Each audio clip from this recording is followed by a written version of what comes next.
Good morning, good night, good evening, everyone. Today we've got Volron and the Wichita. So we've got really good matchmaking on defensive Newport. We've got double Tirpitz, Zeiton, Cleveland, Wichita, Mayoko, and a Z23. So very good matchmaking. Like, really good. Perfect matchmaking for this map. Now, for those of you that weren't around for when I did the Wichita review, I will include a link to that. But to sum it all up, so you don't have to, in case you don't want to watch it, is that Wichita gets New Orleans AP, so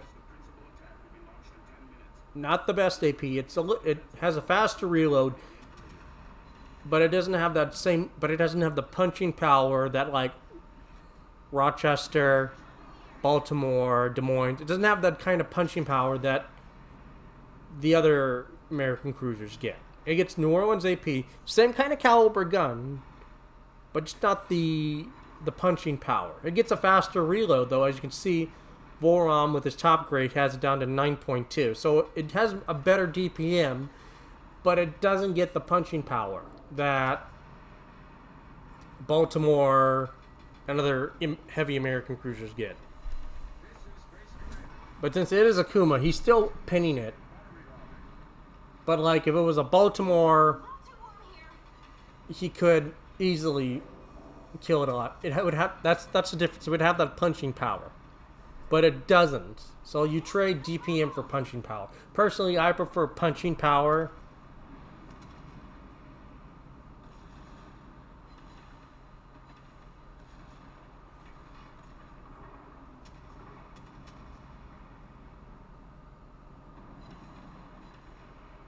And he's pinning it. He's getting solid pins, just no citadels. Picks up the Kuma. And he does have Ashley Violet, that female commander. One of the only female commanders besides Lady Liberty.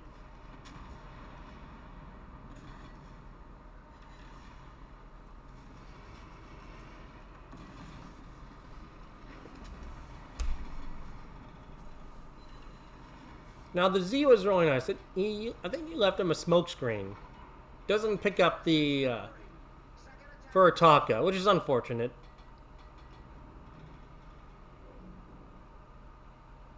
Attention. Destroy all enemy forces before the principal attack is launched and secure the carrier's retreat to the base.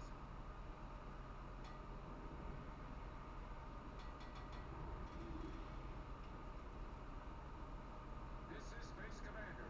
Support ship bridge battery 1. Restoring the battery.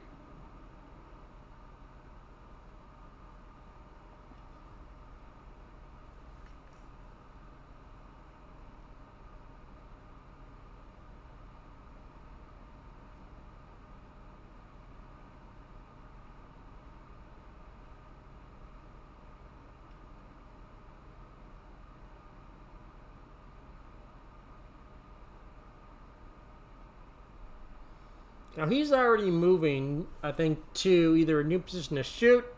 Because remember, since it doesn't have the punching power, you can't be as aggressive. If it was on Raptor Rescue, I would say you could be a lot more aggressive. Cherry Blossom, very aggressive. Any map with heavy amount of cruisers, very aggressive.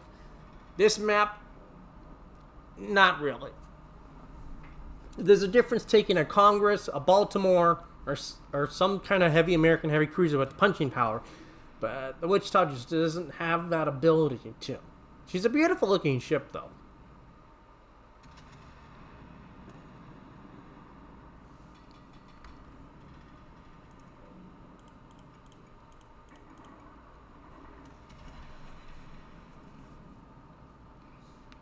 But I mean, he's crossed 52,000 when those next shells hit. So, or 53,000. At this point, he's just farming. But there's not much you can do. I mean, his Tirpitzes aren't really being as aggressive as they could be. I mean, if you had Zeiton and double Tirpitz just charge out there, We all know what would happen.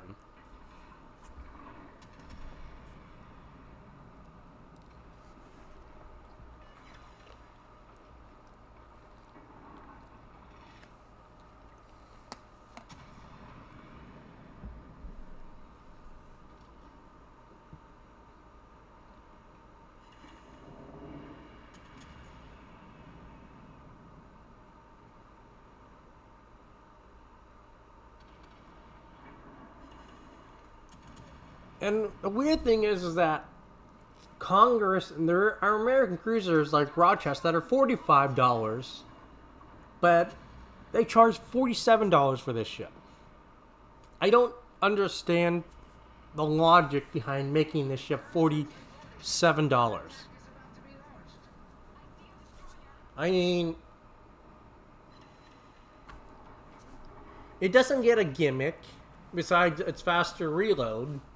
And that faster reload doesn't even make it as good as the Baltimore. Let's be honest.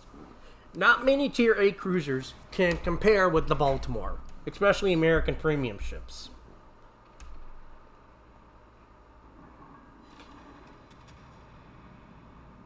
But Wichita does fall in the trifecta of American cruisers. Baltimore, Congress, and then Wichita.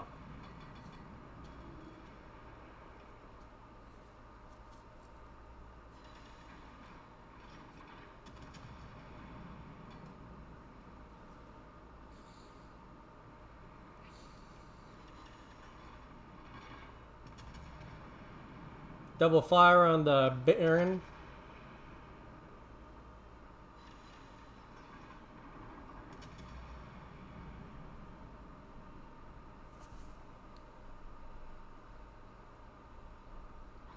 I am slightly shocked that the Zeiton was able to live. Again, the Turpitz really should have pushed out with him. But maybe they don't have Luchin, so maybe they're a little bit more hesitant. Maybe they just bought the ship because of the missions that are going on that give you the camo. That's why Volron was running Wichita, was to get that camo. If you don't have the camo, you get like 3 million credits. But I guess Wargaming logic was to give those that didn't have the West Virginia 41 camo 3,000 doubloons if you already have it. But if you've had this camo, you get credits instead of, well, doubloons. But I think their reasoning was behind that was because those of us that have had the camo so long got the ability to have it on our Turpitz with an increased economy on it for any operation. So we're getting like 200% of free XP on that with that camo. But those that have it now just get a pretty camo.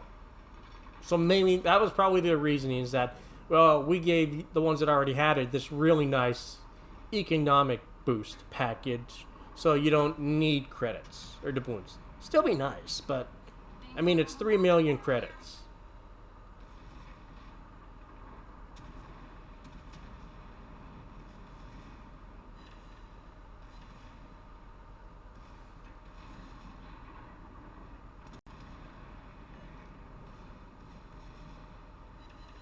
Now, if he can get these cruisers, this DD down, and then charge out and he hit those cruisers broadside with AP, he can do a lot of damage. Unfortunately, the Turpitz knocks out one of them.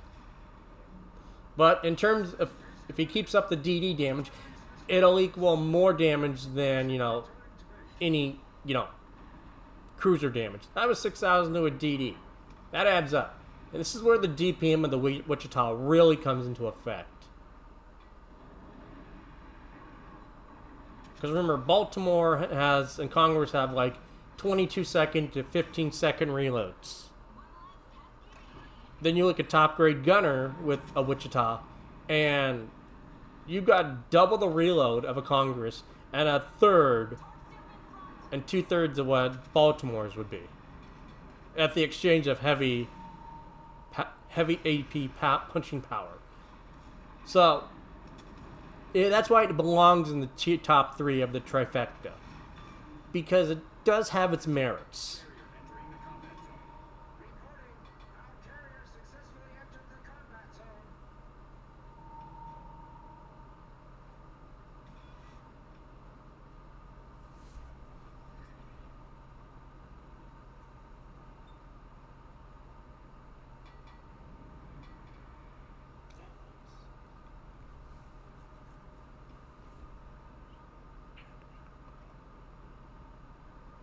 The Des Moines class aircraft carrier. A little talked about it. They never did change that. But I mean, that's probably a small coding. They probably thought, well, we don't need to.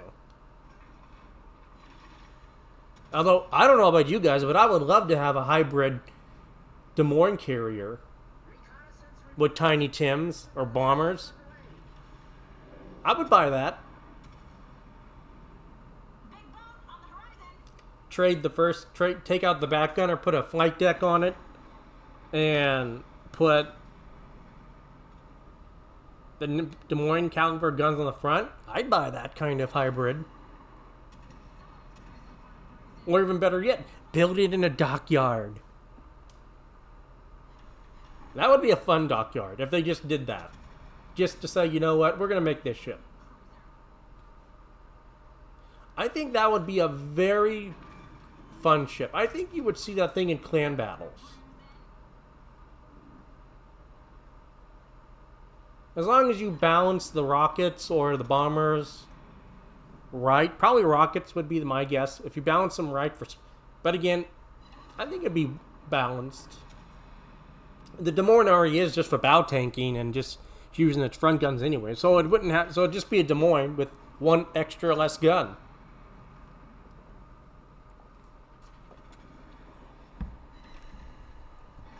Ooh, Des Moines is not looking healthy though.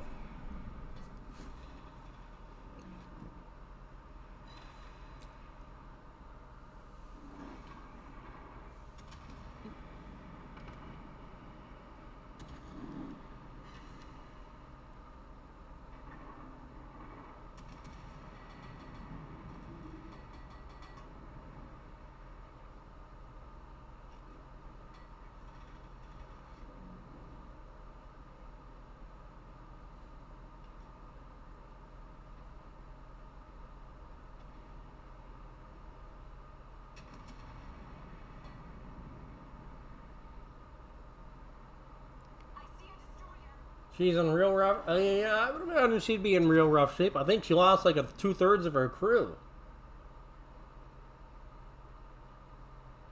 But he's basically at 77K, and he's going to keep climbing.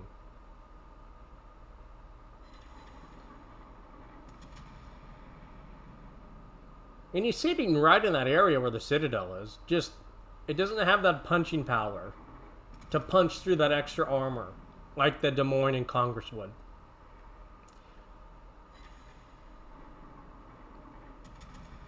But he pumps out more AP shells than they would. So in terms of quality, he gets quantity. That's really the only main difference. This is Base Commander. Aircraft carrier Lexington reached the base. I don't like how they left open the whole other side of the map, though. Turpits, I don't know what that other Turpits is going to do. If he can... Oh, nope. Kennecaza gets detonated. So that Turpits, if he has enough health, he's going to have a fun time with that Musashi.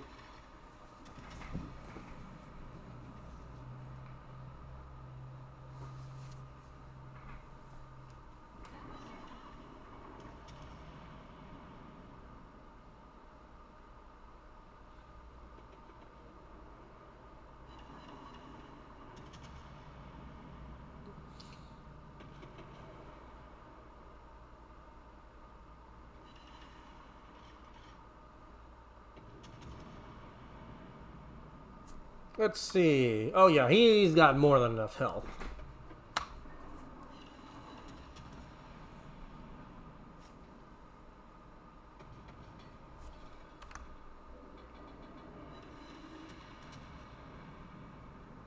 No torps though. Misses the drive-by. Wow, that was a botch to Musashi. Those torps should have been launched sooner. That was botched. He did take about like 60,000 off of it, but let's be honest, he could have took off a lot more. At that range, Turpitz is not gonna miss. If it does, then that's just bad luck.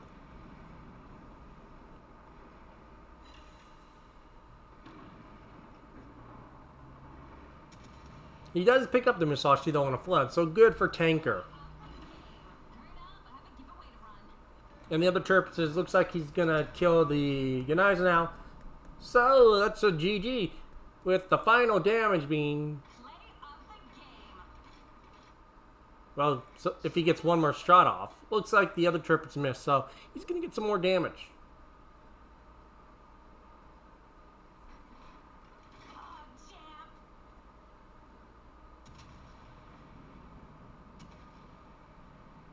Yep, 248k was his final damage. Really good display of Wichita.